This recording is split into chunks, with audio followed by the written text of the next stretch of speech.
Buenas tardes. Vamos a iniciar nuestra enseñanza. Hemos estado hablando del arrepentimiento. Estamos dando las últimas enseñanzas acerca de un tema pues profundo. Le pusimos a este ciclo el arrepentimiento, un llamado para los pecadores, y me parece que también podríamos agregarle, no es parte del ciclo, pero meditando y orando y meditando en esto, pienso que también el ciclo podría haberse llamado un llamado para los pecadores y para la iglesia. Y usted dirá, ¿pero por qué? Y yo creo que tiene que ver con lo que decía yo al principio. En el libro de Apocalipsis, Dios llama, Jesús llama a 5 iglesias de 7 a arrepentirse. A 5 iglesias de 7 llama a arrepentirse por los tiempos que ya están viviendo. Y sabe, cuando hablamos de iglesia, también podemos decir cada persona. Cada persona.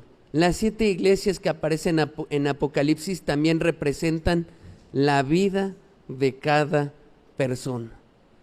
Así que, en general, Dios está llamando a arrepentirse a cada persona que no conoce a Dios, pero también a aquellos que conocen a Dios y que a lo mejor no están en los caminos correctos de Dios. Es un llamado, no lo hago yo. Vea cómo el Señor Jesús y cómo el Espíritu está llamando en estos tiempos a decir, y le llama a la iglesia misma a arrepentirse. Muy bien, vamos a iniciar nuestro primer texto, o el texto que hemos puesto siempre es el de Hechos 17:30. Dice, pero Dios, habiendo pasado por alto los tiempos de esta ignorancia, ahora manda a todos los hombres en todo lugar que se arrepientan. Manda a todos los hombres. Es una oportunidad, es un llamado especial, es una invitación, es una tarjeta especial que te manda Dios.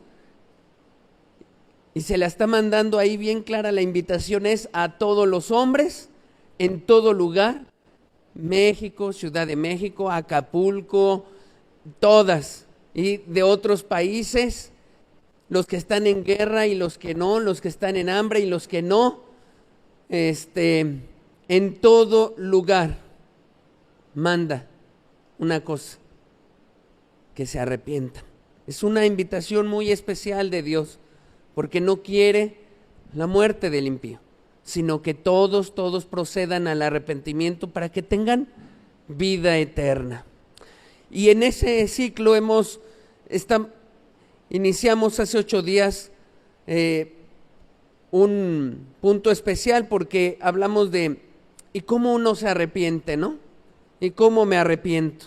Y dijimos que íbamos a hablar de 5 pasos para experimentar un verdadero arrepentimiento.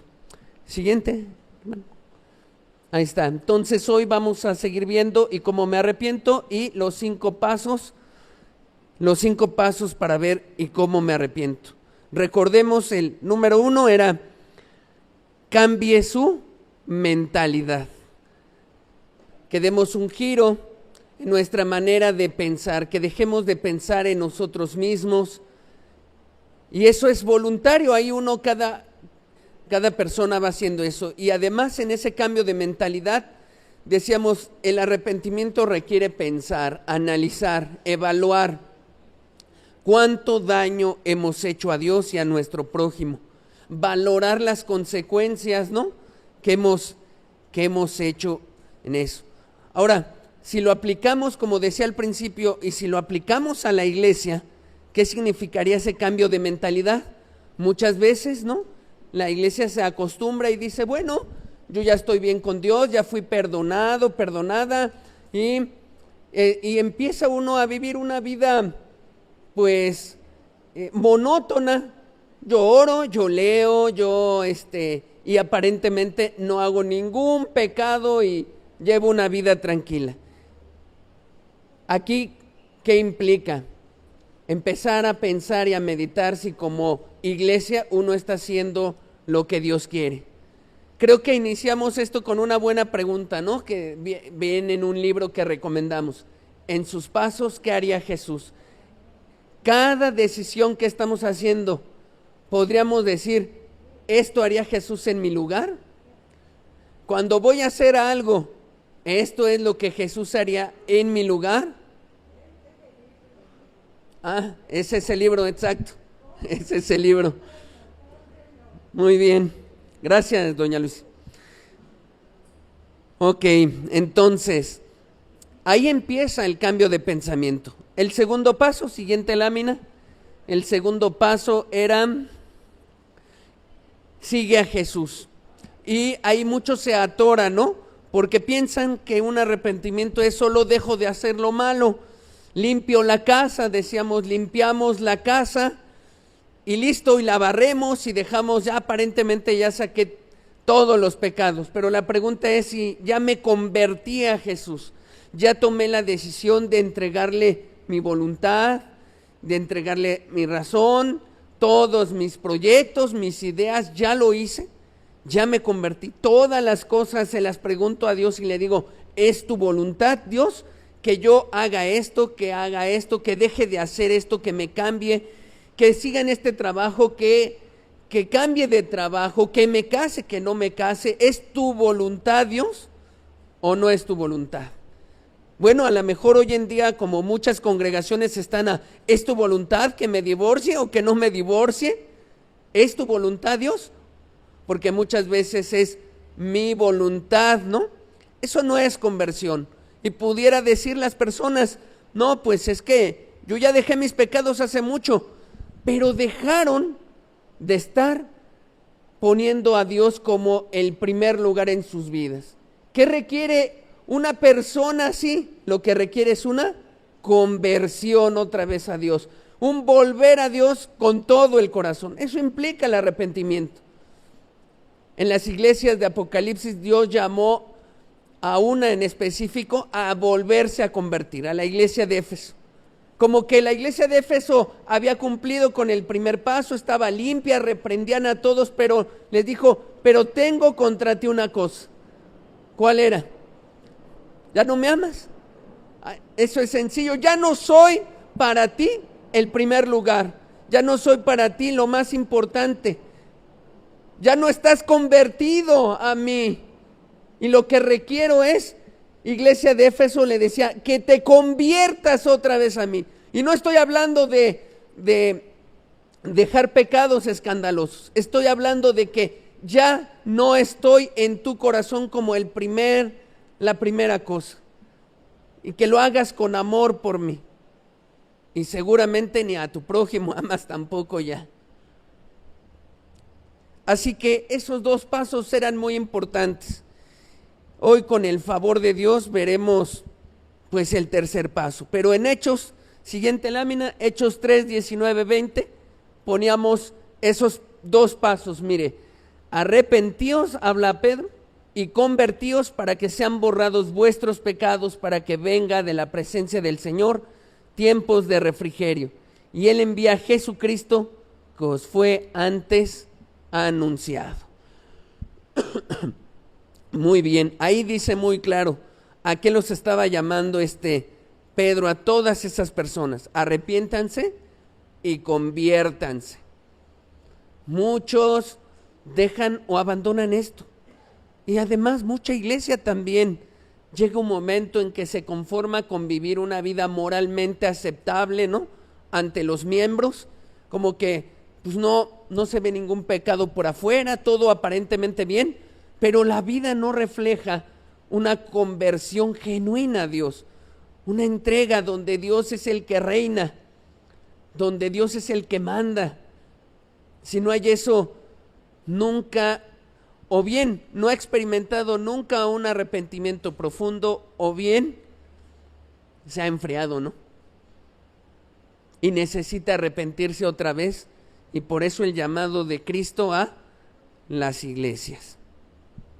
Muy bien, vamos a orar, ya que atraje otra vez su atención, y vamos a poner esta reunión en las manos de Dios. Padre, te pido, Señor, que tomes tú el control de todos nosotros, de esta reunión, de las cosas materiales, humanas, la salud.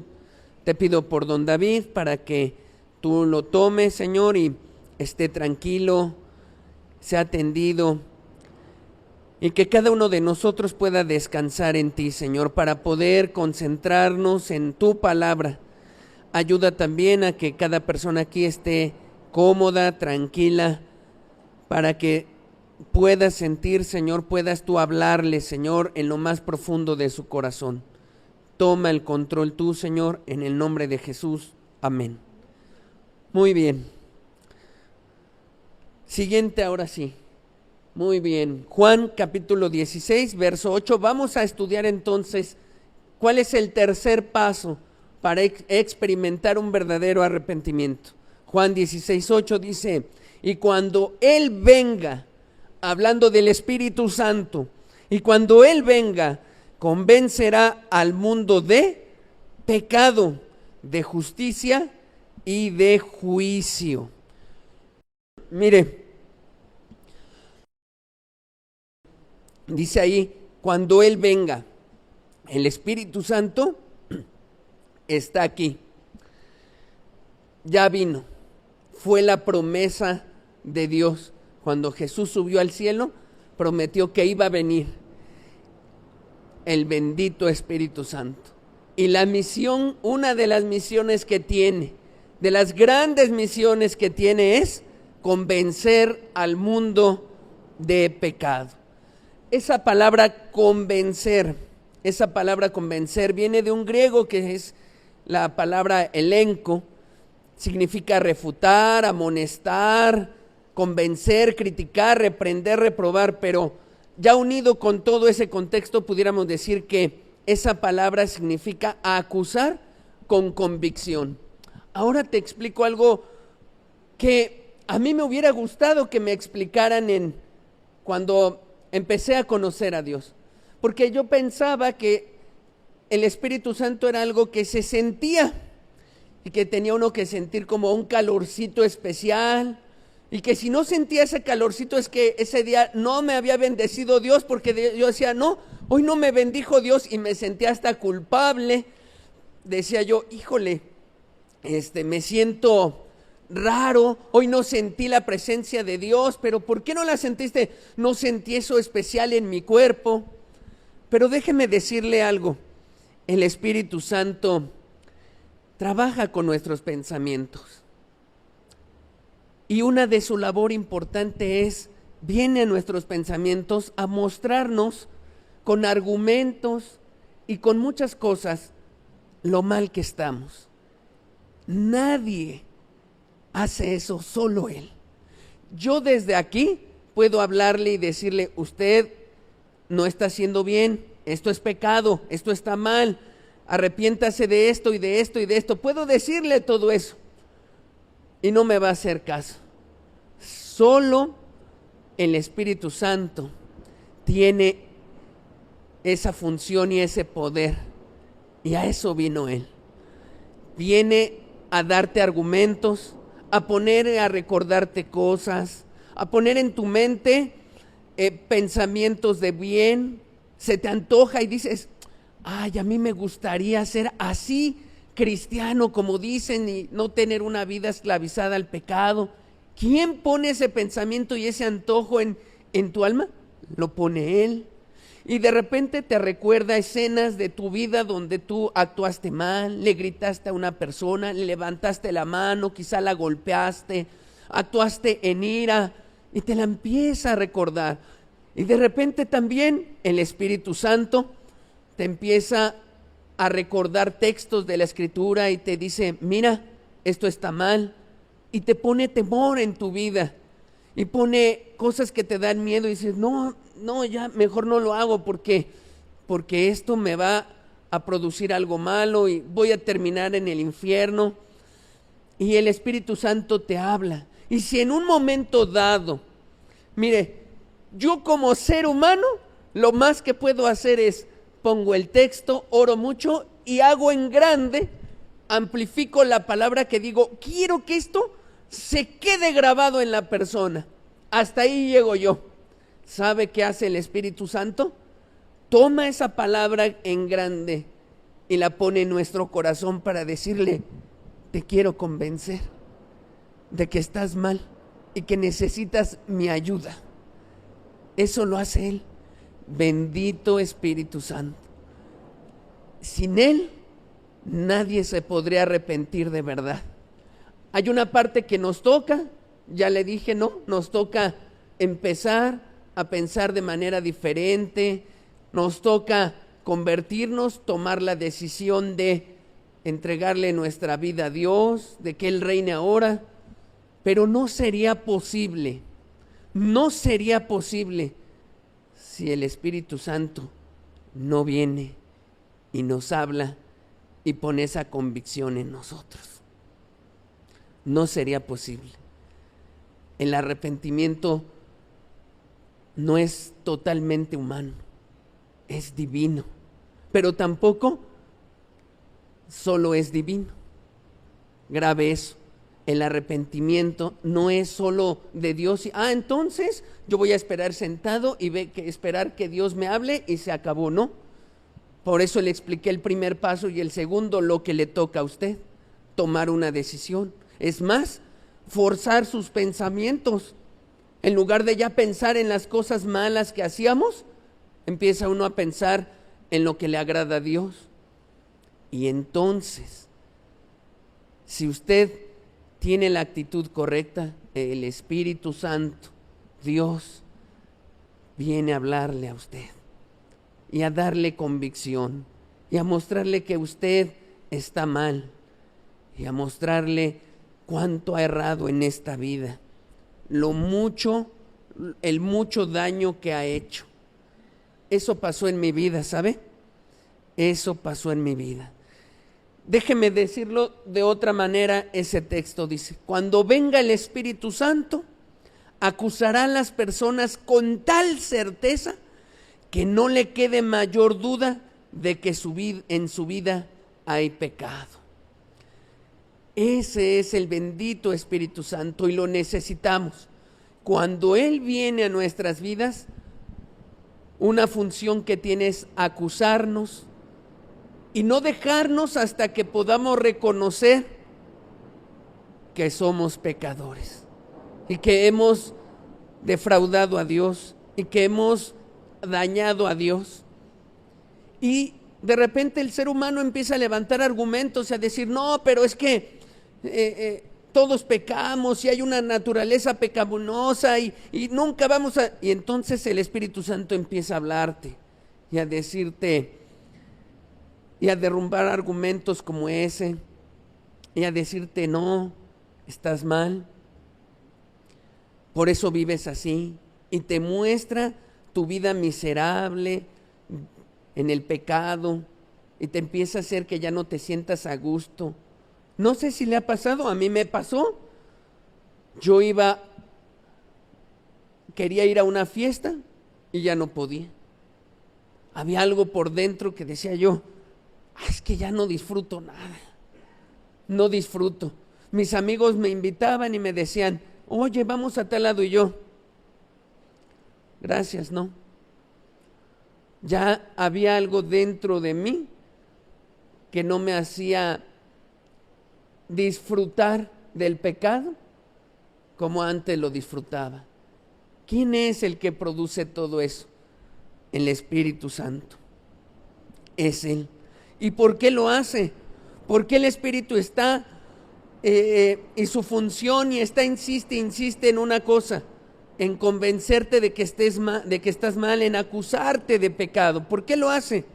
Porque te quiere llevar al arrepentimiento. Porque hay personas que, pues a lo mejor pueden decir, pues yo ni soy bueno. Así muy bueno no lo soy, lo reconozco, pero malo como esas personas, pues no. Si yo no mato, cumplo con todas las cosas, trabajo, no soy tan malo. Bueno, a la vista de esas personas, así están, no soy tan malo.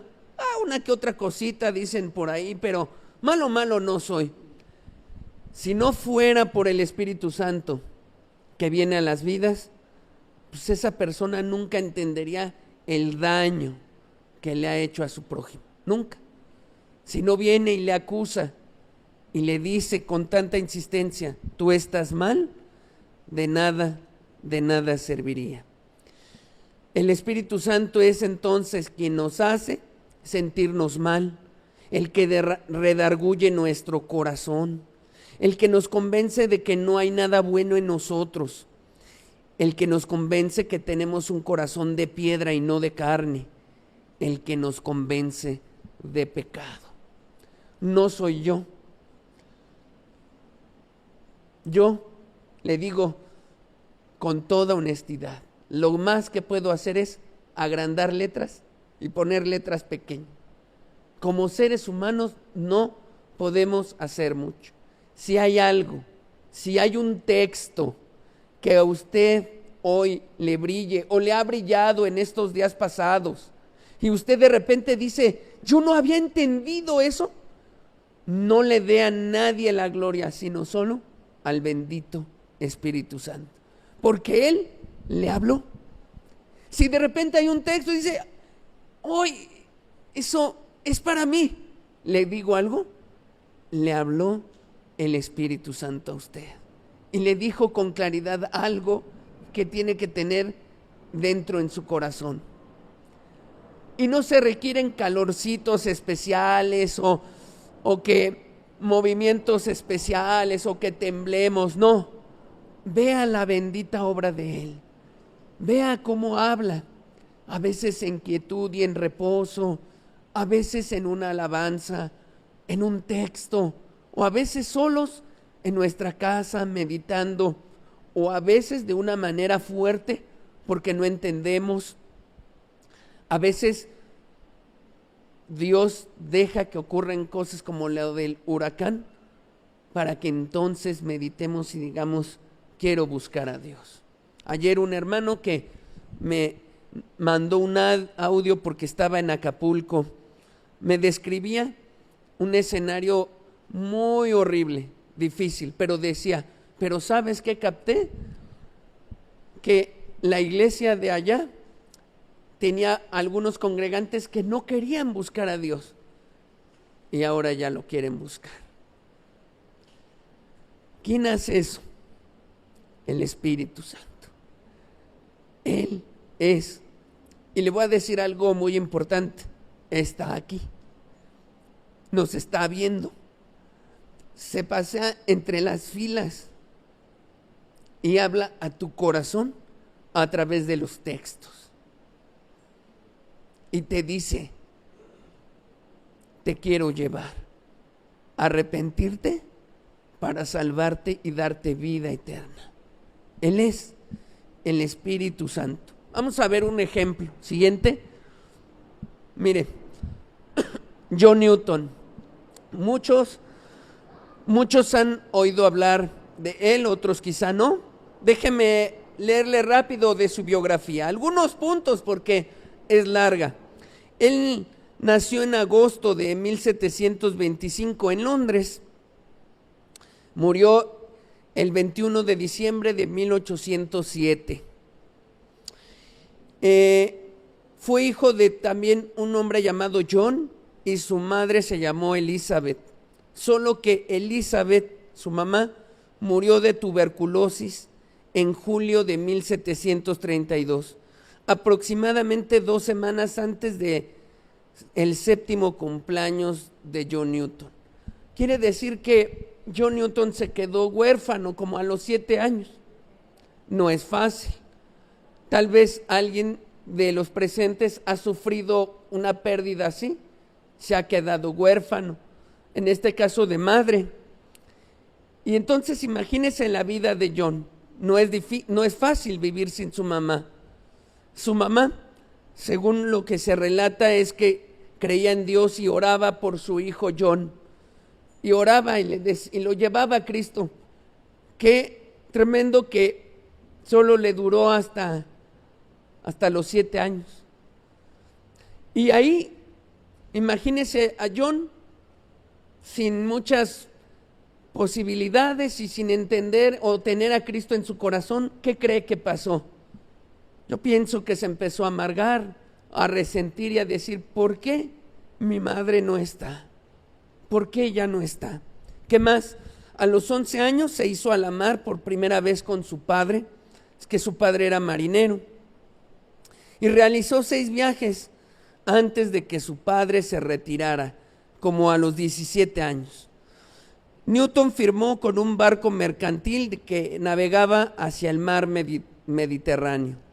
En 1743, mientras iba a visitar a unos amigos, Newton fue capturado y presionado al servicio naval.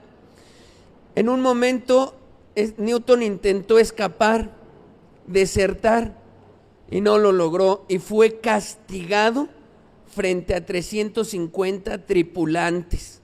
Desnudo hasta la cintura y atado a la reja, recibió una flagelación de 8 docenas de latigazos y fue reducido al rango de marinero común. Oiga, 8 docenas de latigazos. O sea, quiero que piense en la vida de un hombre que de veras podía amargarse, ¿no?, contra todo, porque se queda sin madre. Y luego a los 11 años empieza a navegar, ¿y qué cree? Pues lo secuestran prácticamente, y su padre, aunque trató de hacer algo, no pudo. En esos tiempos de la esclavitud, ¿qué se lograba hacer con justicia? Pues así estaba John Newton, en una injusticia tremenda, lejos de su padre, y lo más que alcanzó era que, bueno, si se van a llevar a mi hijo, al menos denle un cargo de algo oficial. Lo logra. Pero estaba tan amargado John Newton con tantas cosas en su vida, que era rebelde, grosero, blasfemo, de todo tenía de ese hombre, que pues intentó escaparse, lo cachan y recibe esa cantidad de azotes y lo disminuyen de cargo.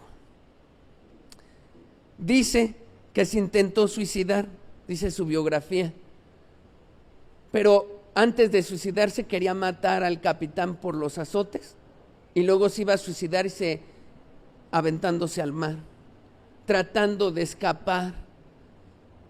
Yo creo que sentía un dolor impresionante y una amargura tremenda. Y quizá, como mucha gente, hasta decía hacia el cielo, ¿por qué te llevaste a mi madre, Dios? Cuánta amargura en ese hombre había. Dice, después de esa desgracia y humillación de los azotes, Newton inicialmente contempló asesinar al capitán y suicidarse tirándose por la borda. En 1745 lo dejaron en África Occidental con un traficante de esclavos. Abusaron y maltrataron a Newton como a los otros esclavos. Híjole. No, pues hay momentos, no se ha preguntado, que hay personas como estas que dicen, ¿para qué naciste, no? ¿Para qué naciste? ¿Para qué nací? Si nada más iba a ser sufrimiento, tras sufrimiento, tras sufrimiento. Y cuánta amargura de su corazón. En 1748, durante su viaje de regreso a Inglaterra, Newton tuvo un despertamiento espiritual. Se despertó para encontrar el barco atrapado en una fuerte tormenta frente a la costa de Irlanda y a punto de hundirse. En respuesta, Newton comenzó a orar por la misericordia de Dios, después de lo cual la tormenta comenzó a amainar. Después de 4 semanas en el mar, llegó al puerto de Irlanda. Esta experiencia marcó el inicio de su conversión al cristianismo. ¿Cómo ha de haber sido esa tormenta para que alguien tan duro, quizá tan amargado, tan resistente y que había experimentado durante años estar en el mar, cómo tuvo que ser? ¿Sabe? A veces por eso Dios permite cosas duras en nuestra vida. Y por eso a veces uno no se explica, pero ¿por qué? Para quiere llamar tu atención y que tú le puedas decir, ayúdame. Es más, yo creo que Dios estaba consciente de Newton y le estaba ayudando en muchas cosas, atendiendo a las oraciones de su madre. Pero el problema no era que Dios no le ayudara, el problema era que él estaba tan ciego por el pecado que no le dejaba ver que lo que tenía que hacer era clamar a Dios y pedir de su ayuda. El pecado nos ciega, el pecado no nos deja clamarle a Dios, el pecado nos hace soberbios y orgullosos de tal manera que ni siquiera podemos gritar en nuestra recámara y decirle, ayúdame, te necesito Dios, cámbiame. Porque el pecado, como insisto, te llena de soberbia y orgullo. Dios de alguna manera permitió esa tormenta, afectó tanto que este hombre inició una búsqueda con Dios. Dice, comenzó a leer la Biblia y otra literatura religiosa. Cuando llegó a Gran Bretaña había aceptado la doctrina del cristianismo evangélico. La fecha fue el 10 de marzo de 1748, un aniversario que marcó el resto de su vida.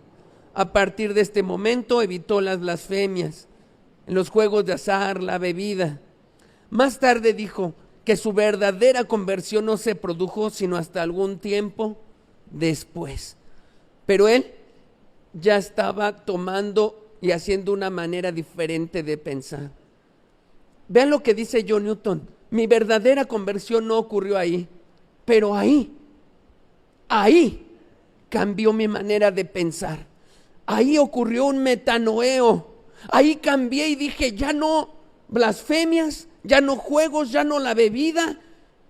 Quiero buscar a Dios. Y entonces el bendito Espíritu Santo empezó a hablarle. Veamos por qué digo que empezó a hablarle. Él escribió uno de los himnos más famosos de todos los tiempos. Uno de los himnos más famosos de todos los tiempos. Siguiente, ahí está. Ahí dice, sublime gracia del Señor, que un infeliz salvó. Fui ciego, mas hoy miro yo, perdido, y Él me halló. Siguiente estrofa. Su gracia me enseñó a temer, mis dudas ahuyentó. Oh, cuán precioso fue a mi ser al dar mi corazón. ¿Qué experimentó el señor Newton? Y usted puede seguir viendo ese himno y meditando en cómo el Espíritu Santo fue hablándole a su corazón y haciéndole ver que si bien él había sufrido mucho y estaba amargado contra mucha gente, él había hecho también mucho mal. Y el Espíritu Santo hizo el milagro más fuerte que puede hacer en una persona. ¿Sabe cuál es? Mostrarle quién es Él. ¿Sabe que es tan difícil? Porque todos nosotros en algún momento de nuestra vida estamos rodeados y llenos de pretextos para echarle la culpa a todos menos a nosotros. Pero cuando llega el Espíritu Santo, Él te convence y te quita todas las dudas y pone todas las cosas como son de verdad. Al grado que John Newton ya no se miró como la víctima de todo, sino que pudo verse como un infeliz pecador, un hombre perdido, un hombre que había blasfemado contra Dios y que había dañado al único que le podía rescatar. Muy bien, ese y muchos ejemplos hay de cómo es cuando llega el Espíritu de Dios a las vidas. Vamos a otro texto, Hechos capítulo 2, versículo 36. Dice: sepa pues ciertísimamente toda la casa de Israel que a este Jesús, a quien vosotros crucificasteis, Dios le ha hecho Señor y Cristo. Al oír esto se compungieron de corazón y dijeron a Pedro y a los apóstoles: varones hermanos, ¿qué haremos? Y verso 38, la siguiente, y la siguiente, por favor. Ahí, no, en el 38 sí está. Ahí esa, 38. Y termina: Pedro les dijo: arrepentíos y bautícese cada uno de vosotros en el nombre de Jesucristo para perdón de los pecados y recibiréis el don del Espíritu Santo. Muy bien, vamos a regresar al verso 36. Aquí está predicando Pedro y está hablándole Pedro a una multitud de judíos que venían a una fiesta ceremonial de Israel, la fiesta del Pentecostés, y venían de otras naciones, venían de muchas otras naciones. Ellos, pues, llegando a Jerusalén, oyeron a Pedro y oyeron decir: sepa pues ciertísimamente toda la casa de Israel que a este Jesús, a quien vosotros crucificasteis, Dios le ha hecho Señor y Cristo. Y a lo mejor yo, cuando leí por primera vez ese pasaje hace varios años, no tenía como que todo el contexto, pero hoy me puedo preguntar, ¿sabe? Pedro, cuando dice eso, se lo estaba diciendo a gente que no había estado ni en la crucifixión de Jesús, porque venían de otras naciones, no estaban. Les estaba haciendo responsables de algo que a lo mejor ellos decían: caray, pero ¿yo a qué horas? Es más, alguien pudo haber dicho: pero si yo me enteré que fueron los romanos, no el pueblo judío, quien lo crucificó. ¿Cómo, Pedro, entonces nos estás diciendo que nosotros lo crucificamos?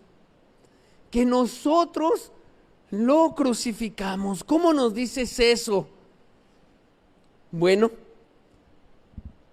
eso les dijo Pedro. ¿Y sabe qué les dijo el Espíritu Santo?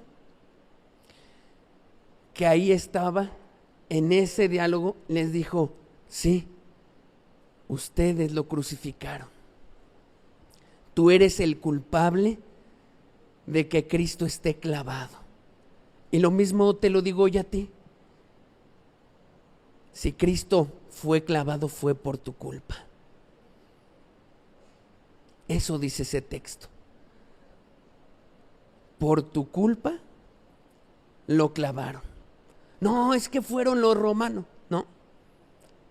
Por eso Pedro les estaba aplicando ese texto así. Vosotros lo crucificasteis. ¿Por qué? Porque por tu pecado, porque no había otra cosa que podía hacer Dios, por tu maldad, por todo lo que has hecho, por tus blasfemias, groserías, golpes, iras, por tu mano, por cuando alzaste, por tus adulterios, mentiras, robos, por todo eso. No había forma de que Dios pasara por alto todo ese pecado, no, porque Dios es santo y justo y no puede nada más así borrar las cosas del universo y decir: aquí no pasó nada. Tenía que haber una paga, y no había en todo el universo algo que sustituyera tu pecado, mi pecado. No había nada, no hay otro plan diferente, no hay otra solución. Así que Pedro, respaldado por el Espíritu Santo, les dijo con mucha claridad: tú lo mataste, tú mataste a Cristo, tú lo clavaste. Pero aquí cuando tú mentiste, ya no hubo otra oportunidad. Ya no hubo otro remedio en el cielo ni en todo el universo más que el Hijo del Hombre entregara su vida. ¡Qué texto tremendo! Sepa pues ciertísimamente toda la casa de Israel que a este Jesús, a quien vosotros crucificasteis, fue tu culpa. Fue tu culpa. Pues a eso les decía Pedro, Dios le ha hecho Señor y Cristo. Y termina de rematar el asunto Pedro con esa palabra. Ese que tú mataste era el Mesías esperado. Ese del que hablaron los profetas, del que habló Moisés y los profetas y David. Y lo mataste. Pero no había otra. Tenía que morir. Y esa era por tu culpa.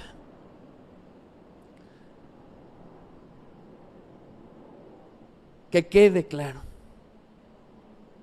Y que quede como la verdad más enorme, lo quieras creer o no. Nosotros matamos a Jesús.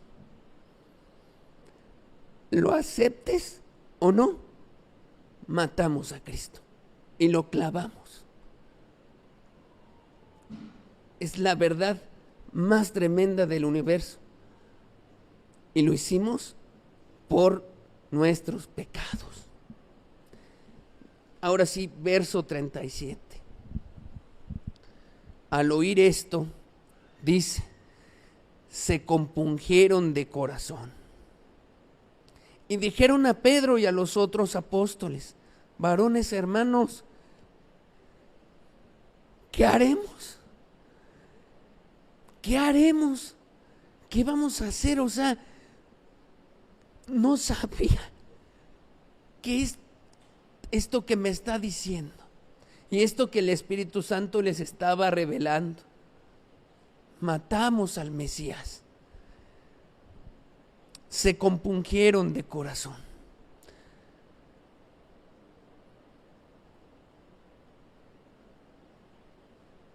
Esa palabra compungieron viene de la palabra griega katanoso. Ahí está, katanos, que significa perforar completamente. Perforar así, como con algo filoso o puntiagudo. Siguiente. Esa palabra compungir, todo eso dice el diccionario. Mover a compunción, pero sobre todo punzar. Y me voy a la acepción 4. Dice, dolerse de alguna culpa o pecado propio o de la aflicción ajena. Puedo concluir entonces, siguiente, compungir es ser atravesado con algo punzante, filoso o picudo. ¿Por qué pasó eso en las personas? ¿Por qué pasó eso en las personas? Se dieron cuenta de algo tremendo, de una culpa enorme, de que habían matado a Jesús. Si nunca te has sentido culpable por la muerte de alguien y que digas, yo estoy limpio, pues hoy te quiero decir, no estás limpio. Nadie. Su pecado, tu pecado, mató a Cristo. Lo llevó a la cruz. El Espíritu Santo estaba convenciendo a los judíos de eso. El Espíritu Santo estaba respaldando en ese momento el mensaje de Pedro. El Espíritu Santo estaba perforando los corazones. Eso es lo que hace. Llega y empieza a decirte, no te sientas el muy bueno. Ni siquiera por esa cosita que tú dijiste que fue una mentirita. No te vayas a sentir que tú no has hecho nada malo. Todos pecaron, dice la Escritura. Todos se desviaron. Y a eso que tú le llamas un pecadito pequeñito, para que lo dimensiones bien, costó la muerte de Cristo. Eso costó. Muchas veces cuando uno quiere reflexionar sobre qué tan grande es el pecado, pues piensa en el castigo eterno que merece. El infierno es algo tan horrible y eterno, pero es lo único justo que puede compensar lo que hicimos al pecar. También puedes comparar. ¿Quieres ver qué tan grande ha sido el pecado que has cometido? Pues ve lo que pasó Cristo. No pasó cualquier cosa. Todo lo que implicó, todo el sufrimiento que tuvo, todo lo que pasó, y solo por una cosa, por tu pecado. En esta semana, una hermana me compartía lo que había leído, de una lectura que había leído. Se me quedó así profundamente grabado porque me decía, leí de este teólogo muy importante, leí que decía, Dios nos deja ver el pecado y las cosas que hemos hecho. Dice, pero no nos las ha dejado ver en su totalidad. Así como, no sé si sabes que un ser humano no resiste la santidad de Dios y tu cuerpo puede caer a tierra. Si viéramos un poco la santidad de Dios, bueno, tampoco resistiría si viéramos el pecado como lo ve Dios. Tampoco tu cuerpo resistiría y diría, esto es lo que causé, esto es lo que hizo, esto es lo que dañé. Oh, amado, es tan profundo esto. Quizá cuando estemos en el cielo y veamos cómo culmina Cristo su obra redentora y deshace este universo para volver a ser uno nuevo y podamos entender por qué el Hijo del Hombre tenía que padecer y por qué un sacrificio tan grande por algo que a veces le llamas un pecado. Porque no lo hemos visto quizá como Dios lo ve, porque no hemos visto la profundidad y la maldad y lo tenebroso y asqueroso y profundo que es nuestro pecado y egoísmo delante de Dios. Y quizá nuestro cuerpo y todo no está diseñado para verlo. Pero puedes medir un poco eso al ver que todo el universo se tuvo que sacudir. Todo el universo se tuvo que sacudir y ser entregado el Hijo de Dios para poder entender qué grave es mi pecado. Qué grave es mi pecado. Y cuánto amor nos tiene Dios. Porque Él pudo haber borrado todo este universo y haber hecho uno nuevo. Pero prefirió entregar a su Hijo, pagar el precio más alto. El precio más alto. No fue un ángel, es que no dijo tráiganme el ángel más especial que he creado. Es más, no dijo en este momento voy a crear un ángel especial, grande, como nunca lo he creado. Y que vaya a la tierra a morir para que se pague el precio. Ni siquiera hizo eso. Era tan grave, tan fuerte, tan inmenso lo que era pecar, que requería una sanación tan grande. Es tan horrible el pecado y deja la herida y es tan hondo, dice Matthew Henry, es tan honda la herida que deja el pecado y la pus y todo, que entonces la sanación tiene que ser demasiado grande. ¿A qué grado? Al grado de no traer a un ángel o cualquiera a sustituir la paga del pecado, sino al Hijo de Dios. ¡Qué enorme! Eso que te explico lo estaba haciendo el Espíritu Santo en los corazones de las personas. Lo estaba haciendo. Y hay de dos. O uno lo abraza y lo cree y dice,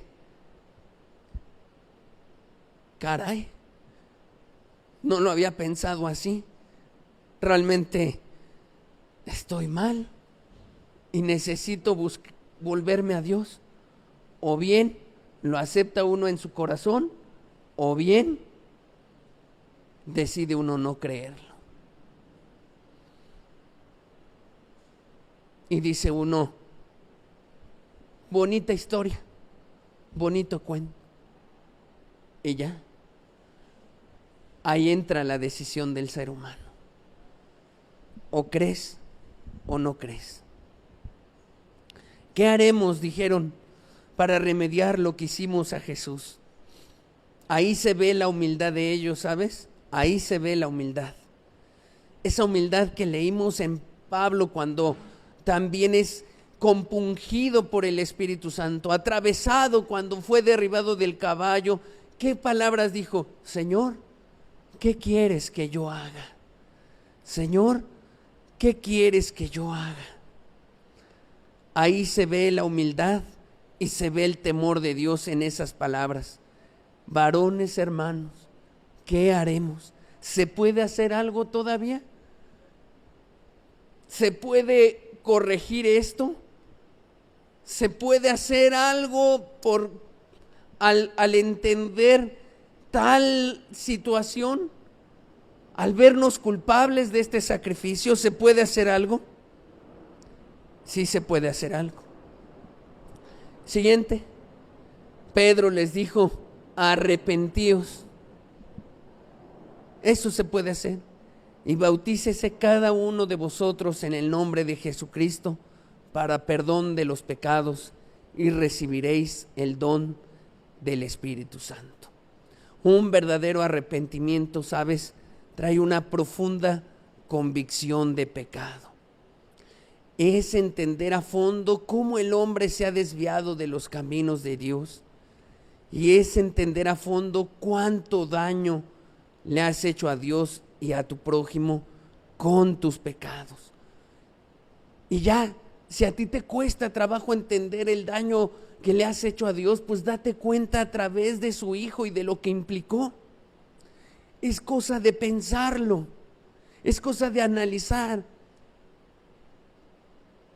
y de llegar a una conclusión. O crees esta verdad tan importante y eso te impulsa a decir como Pablo, ¿qué quieres que yo haga, Dios? ¿Ya? O como estos hombres, varones hermanos, ¿qué haremos? O decides no creerlo. No hay otra.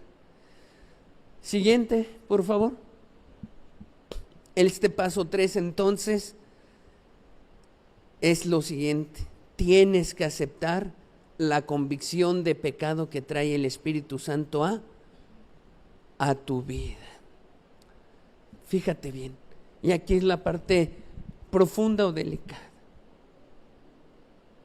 Él viene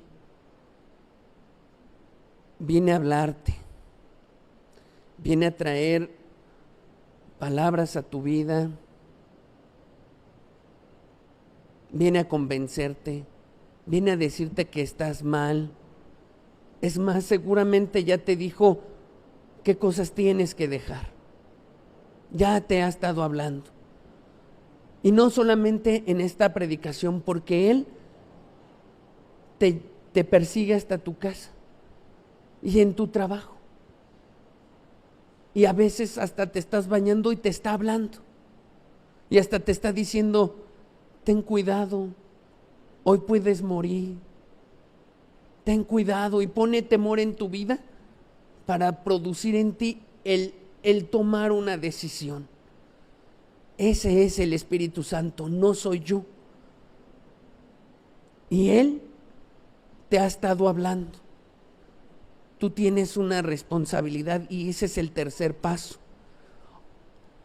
Aceptas la convicción y te muestras humilde y reconoces y dices, sí, Señor, ya, acepto el veredicto que traes. Y lo reconoces todo lo que te habla, o decides, no voy a aceptarlo. Y le das vueltas a la cabeza y evades al Espíritu y su voz, y evades todo lo que Él te quiere decir. Y cuando te está diciendo eso está mal, ya no hagas esto, no robes, es más, ya entrega ese dinero, y te está hablando y te está diciendo, ya no seas hipócrita y confiesa lo que has hecho. ¿Y qué pasa? Te resistes y dices, ya, otra cosa, y evades tus pensamientos y te vas y prefieres en tu trabajo y le subes a la música. ¿Y qué es eso? Es evadir la voz del Espíritu. Esa convicción que Él quiere traer a tu vida, o la aceptas o la evades. O te pones humilde o te pones orgulloso. El Espíritu Santo no te va a mentir. Él es el Espíritu de verdad. Él es el Espíritu de verdad. Y lo que Él te está marcando es la verdad. Y Él te va a decir una gran verdad. De hecho, te la está diciendo, estás mal. Eres un pecador. Tú sabes que estás mal y que no has confesado eso de adentro que tú traes. Tú sabes que las cosas que has hecho no están bien. Ese es el Espíritu Santo. Él no te va a decir, esfuérzate para que vivas en puros esfuerzos. Muchas personas llegan y me dicen, es que ya me estoy esforzando, ahora sí ya le estoy echando ganas. Está bien, esas son las fuerzas humanas. Te falta algo. ¿Qué me falta? Escúchalo. ¿No te ha hablado nadie en estos días? Hermano, es que ya dejé todos mis pecados. ¿Qué me falta? ¿Qué hago? Yo te pregunto, ¿no lo has oído? ¿No has oído al único que te puede convencer? ¿No has oído al único que te puede sacar de ese estado en el que estás? ¿No has oído su tierna voz, pero firme y clara, diciéndote, eres culpable, eres un pecador tremendo, ríndete ya a Cristo, entrégale tu voluntad? ¿No lo has oído? ¿No lo has oído? ¿Qué te falta? Yo te diría, escúchalo, escucha, ya no lo evadas, ya no estés postergando, porque de otra manera lo único que estás haciendo es endurecer tu corazón, y un día Él se va a apartar de ti y no te va a hablar. Y aquí podrás escuchar muchas predicaciones, 20, 30, 50, 3, 4, 5 años, y si no escuchaste su voz, ¿de qué sirvió? No te convencen los textos por sí, y podrás leer toda la Biblia, ¿y de qué servirá? Y podrás decir, ya leí la Biblia 35 veces, y de nada te servirá, porque solo el Espíritu Santo le da vida a estas palabras. Es como agarrar las letras y hacerlas en grande y meterlas en nuestro corazón y resaltar eso en nuestra vida, ¿sabes? Solo Él lo puede hacer, yo no. Si tú lo evades al Espíritu Santo. Nada te va a hacer tener un profundo arrepentimiento. Nada, no hay nada. Él es el único. Es esa convicción. Lucas 18, del 9 al 14. Mira, rápido veamos esta historia. Dice: a unos que confiaban en sí mismos como justos y menospreciaban a los otros, dijo también esta parábola. Pero fíjate ahí, a unos que confiaban en sí mismos como justos, que se sentían buenos, que sentían, no, yo no soy tan malo. Malo la prostituta que está ahí sobre la avenida Tlalpan, esa es mala.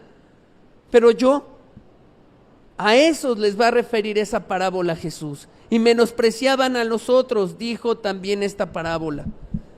Porque hay personas que así hay, que menosprecian y dicen, no, que se lo digan eso al ratero, al narcotraficante, a la adúltera, que se sentían justos en sí mismos. A esos Jesús les dijo esta parábola.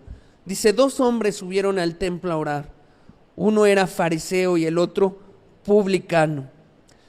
El fariseo, puesto en pie, oraba consigo mismo de esta manera: Dios, te doy gracias porque no soy como los otros hombres, ladrones, injustos, adúlteros, ni aun como este publicano. Ayuno 2 veces a la semana, doy diezmos de todo lo que gano. Verso 13: mas el publicano, estando lejos, no quería ni aun alzar los ojos al cielo, sino que se golpeaba el pecho diciendo: Dios, sé propicio a mí, pecador. Verso 14: os digo que éste descendió a su casa justificado antes que el otro, porque cualquiera que se enaltece será humillado, y el que se humilla será enaltecido. Esta parábola Dios se la habló a gente que no se sentía tan pecadora, que se sentía más o menos buena, justa en sí misma. Quizá esta parábola aplica a todas las personas religiosas como los fariseos, o personas que dicen: yo estoy bien, yo ya no estoy mal, yo tengo todo muy bien, pero viven engañados, no logran ver su pecado. Esta parábola también se le aplica a un publicano, un hombre que cobraba impuestos pero robaba, un ladrón, un traidor de su pueblo. Jesús mismo mencionó, de hecho, que los publicanos y las rameras son de lo peor de la sociedad. Pero Jesús mismo dijo: ellos van por delante. ¿Sabes por qué? Porque a esa gente no le cuesta trabajo reconocer y decir: estoy mal, esa es la verdad, soy un pecador. Y cuando les dices a esas personas: ¿sabes que hubo un hombre que murió por ti? Y con humildad abrazan eso.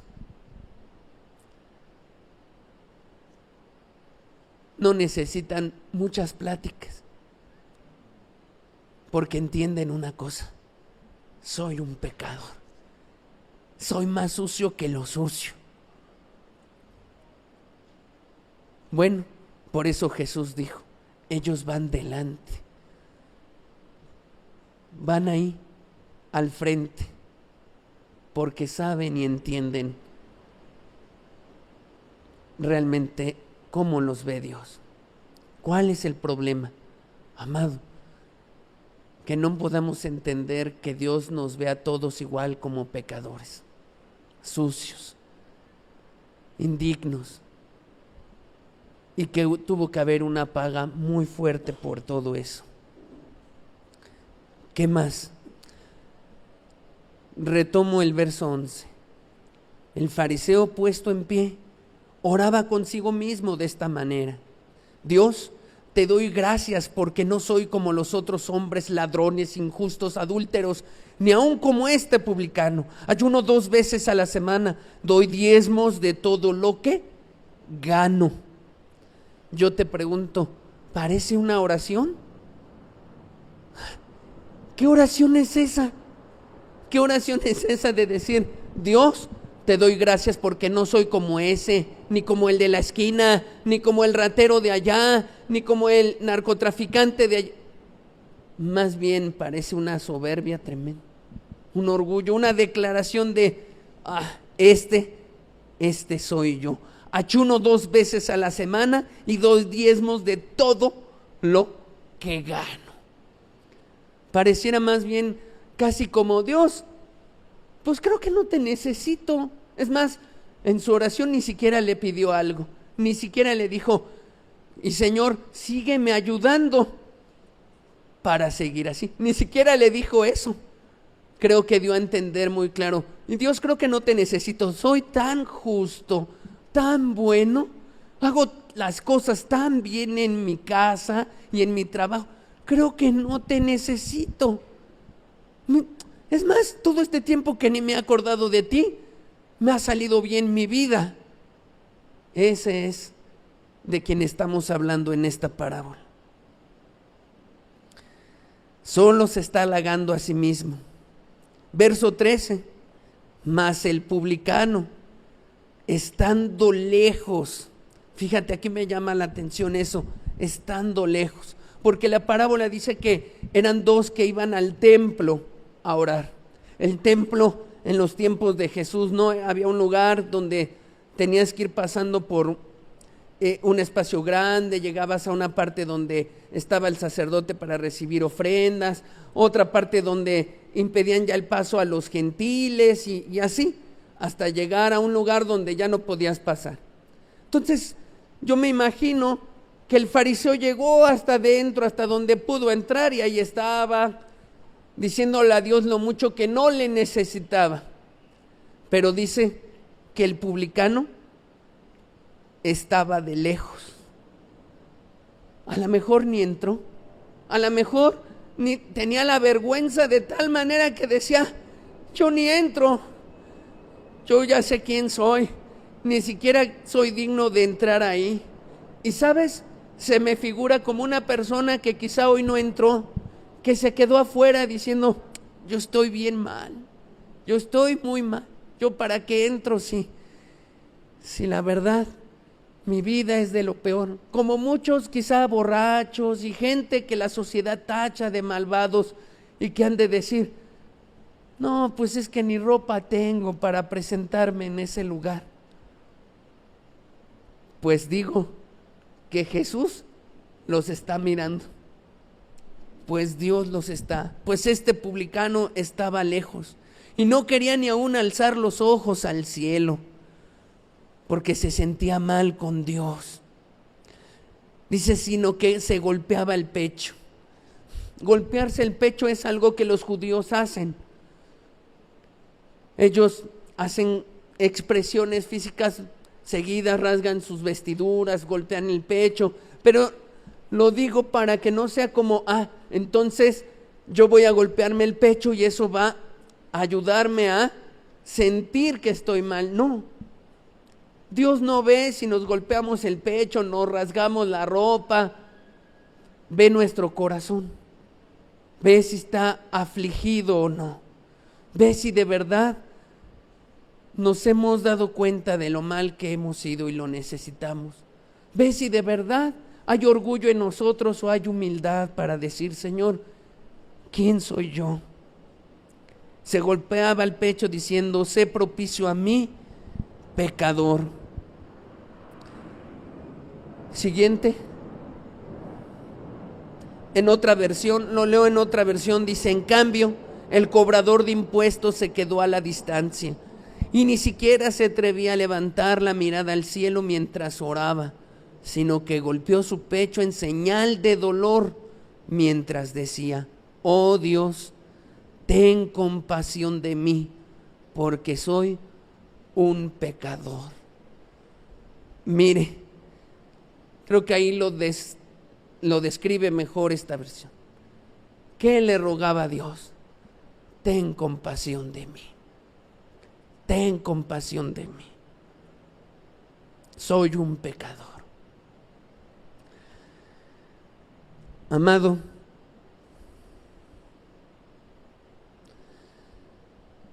Nadie puede arrepentirse genuinamente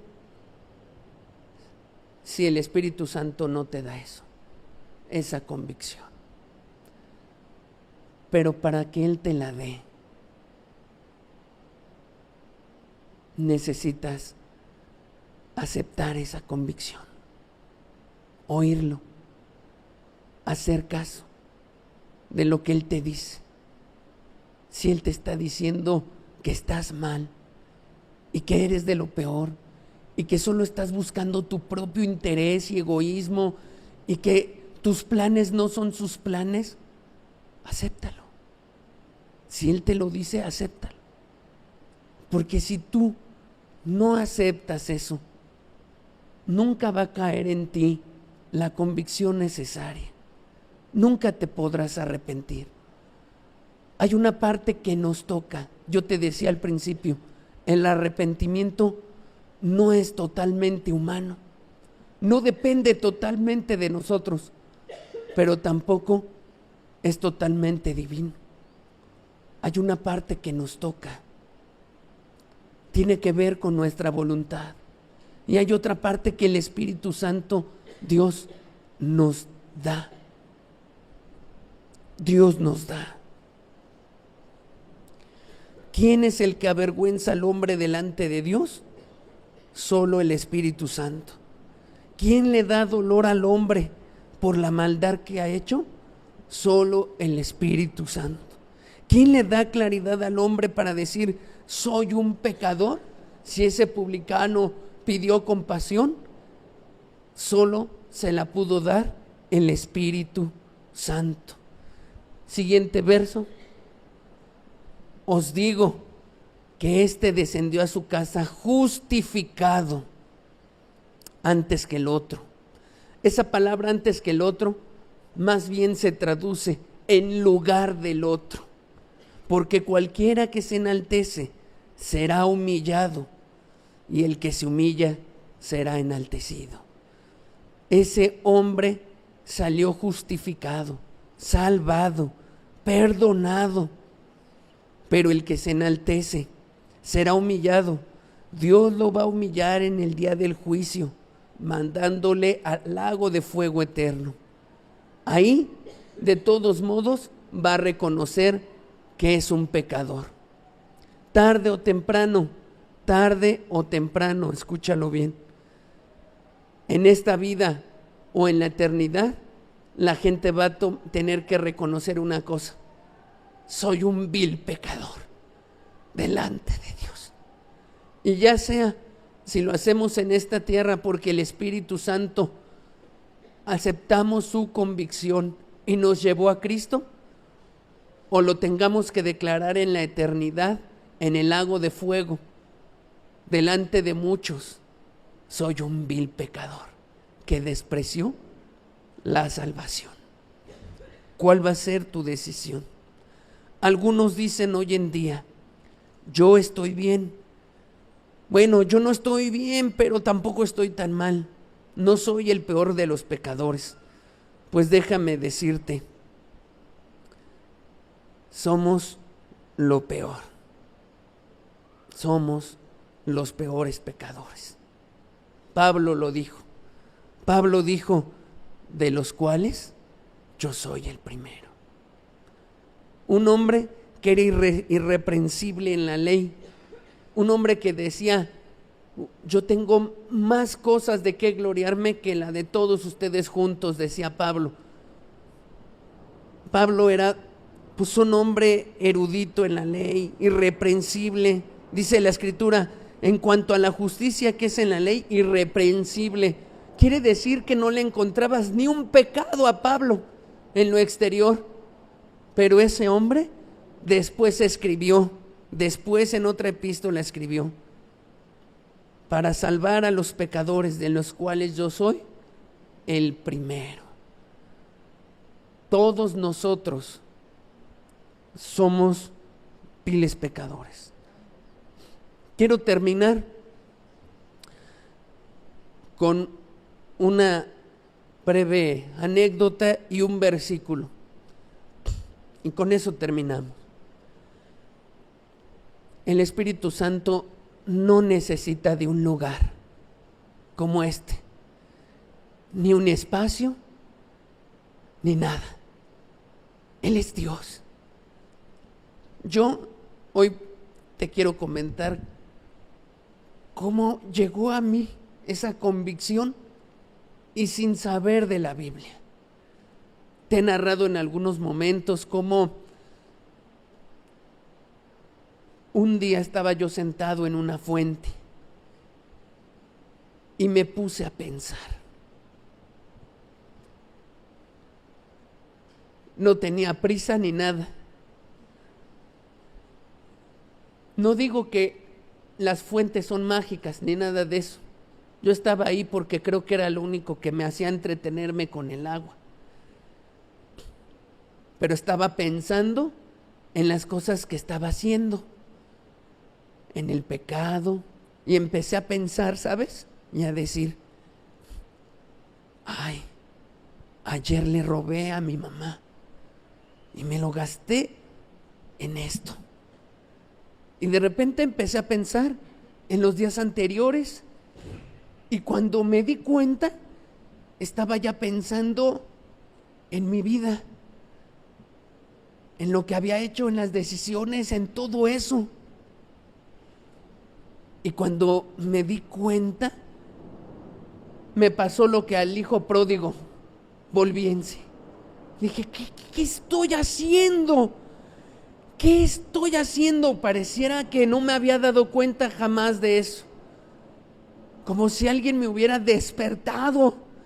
Como si alguien me hubiera hecho entender y decir, ¿qué he hecho estos meses? ¿Qué he hecho este año? Y te voy a decir algo. Nadie me había predicado. Nadie me estaba predicando. No iba a una reunión. No iba. Pero sí recuerdo que desde ese día mi vida no fue igual y no me convertí ahí. Pero desde ese día yo entendí una cosa. Estoy mal y solo Dios me puede ayudar. Y a partir de ahí es cuando te he comentado que me iba en el metro llorando y regresaba, pidiéndole a Dios, entendiendo que nadie más me podía ayudar. Yo no sabía lo que estaba pasando. Más de 20 años después, hoy yo te lo quiero decir, a la luz de todo lo que ya entiendo, de haber revisado la Escritura y de todo lo que Dios ha alumbrado a mis ojos, hoy yo sé una cosa: el Espíritu Santo vino. Y no vino necesariamente en una iglesia. Estaba yo en la universidad, en un lugar impío, terrible. Ahí vino el Espíritu Santo a convencerme de pecado y de que yo estaba mal. Pero ¿cómo, hermano? ¿Cómo ocurre? Años más tarde, después de mi conversión, me enteré que una joven, amiga de mi hermana, de estas iglesias, le compartía material. Mi hermana me decía, mira, una muchacha de mi salón me regala revistas y estos audios, deberías escucharlos. Y yo le decía, eso no me interesa, yo ni creo en Dios y no me importa. Y nunca oí un audio, ni agarré una revista de esas, ni nada. Pero años más tarde me enteré de una cosa. Esa muchacha oraba por mí en sus reuniones de jóvenes. Cada 8 días que tenían su reunión ponían mi nombre para orar y que tuviera Dios misericordia de mí. Ah, qué necio estaba yo. Qué necio es uno, pensando que uno va a lograr en sus fuerzas muchas cosas. Qué necio y ciego andaba yo en la vida. Y si no fuera por Dios y su misericordia y por el Espíritu que fue a petición de santos como ellos que oraron por mí, ¿qué hubiera sido de mi vida? ¿Qué sería hoy? No estaría yo aquí. Bendito Espíritu Santo, bendito Espíritu, que sin saber de doctrina, ni de Biblia, ni de nada, llegó y puso lo que todo hombre necesita: la certeza, la convicción de que uno es un pecador y necesita a Dios. Necesita uno a Dios. De nosotros depende. Porque, ¿sabes? Después de esa convicción,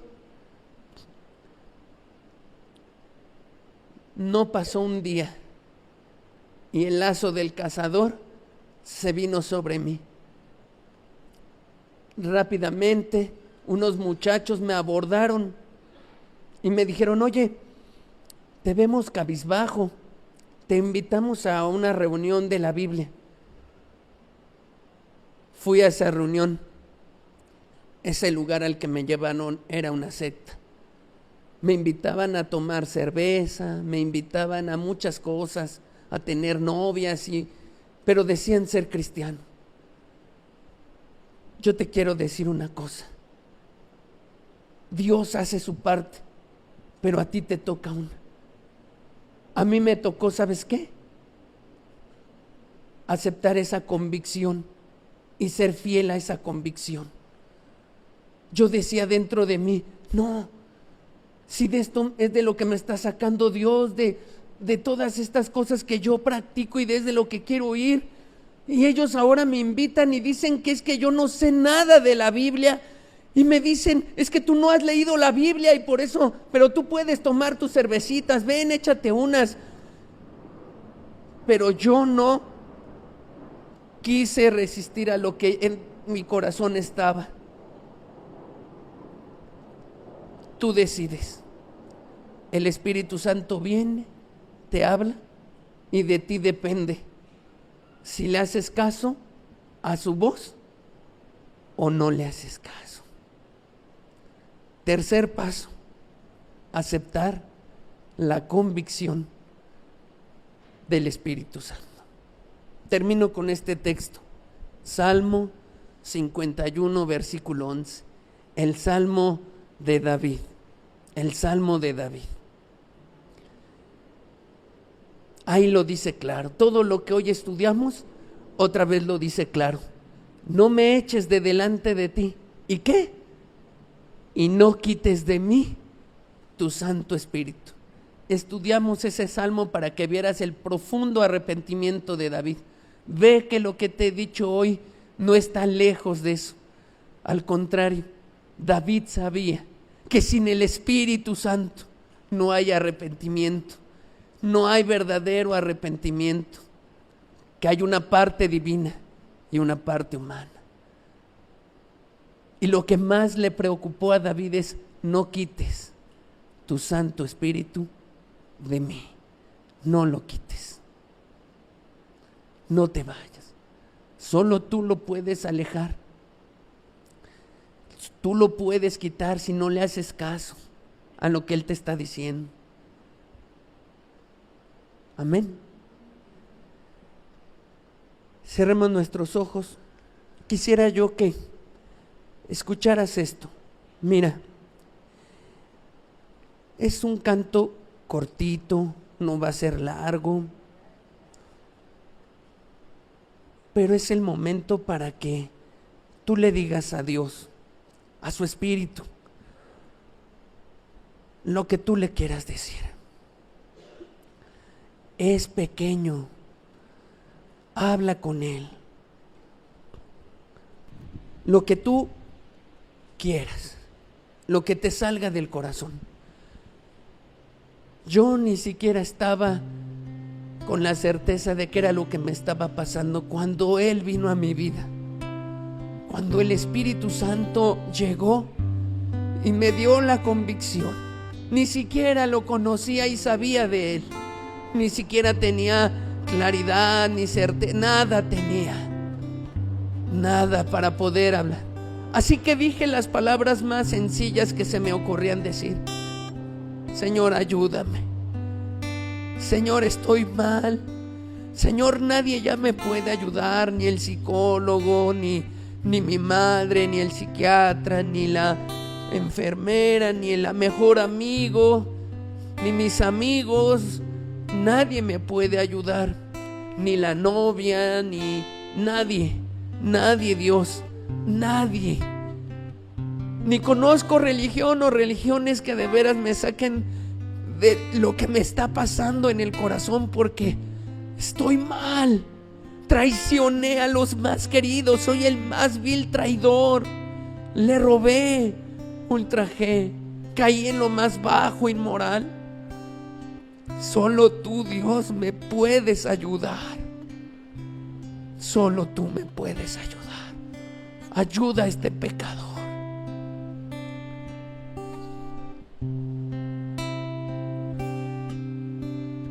Ven, sopla sobre mí, Espíritu de Dios. Ven, sopla sobre mí, Espíritu de Dios. Oh Espíritu, sopla sobre nosotros. Sopla sobre Yo quiero decirte que te necesito como te necesité desde el primer día.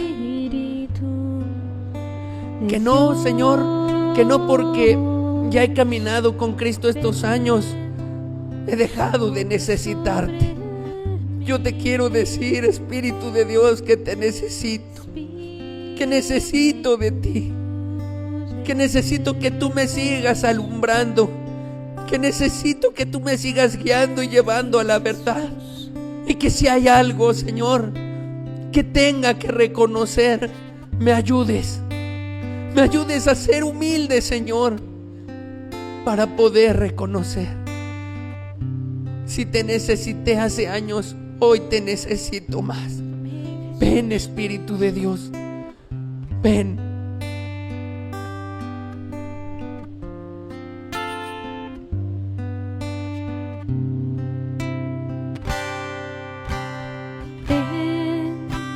Sopla sobre mí, Espíritu de Dios. Hoy ven y sopla sobre mí, Espíritu de Dios.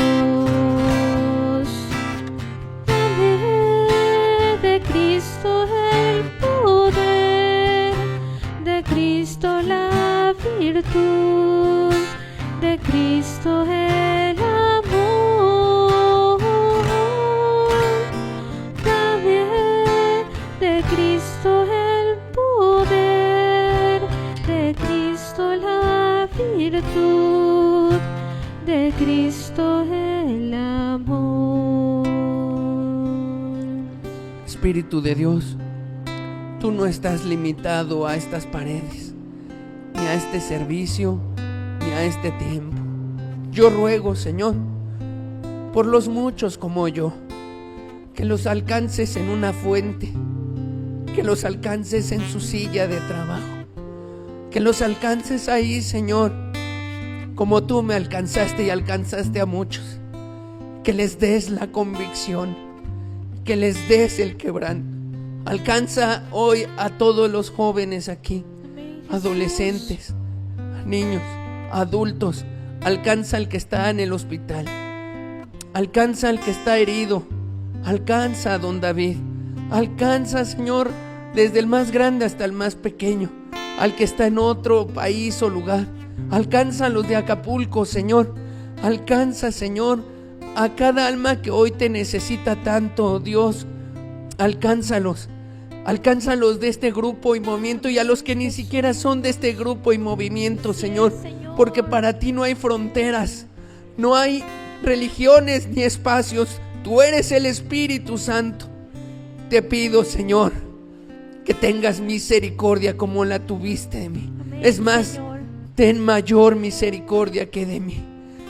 Y glorifica a Cristo, Señor. Ayuda a cada persona aquí. Ayúdalos a todos. Los que estén en otros países, ayúdalos. Sea tu Espíritu Santo sobre cada uno, llevándolos, Señor. Solo tú puedes contristar y salvar a un alma, y solo tú puedes traer la convicción exacta. Solo tú puedes salvar a un traficante de esclavos como John Newton y a muchos hombres perversos, Señor, como yo. Ven Espíritu Santo,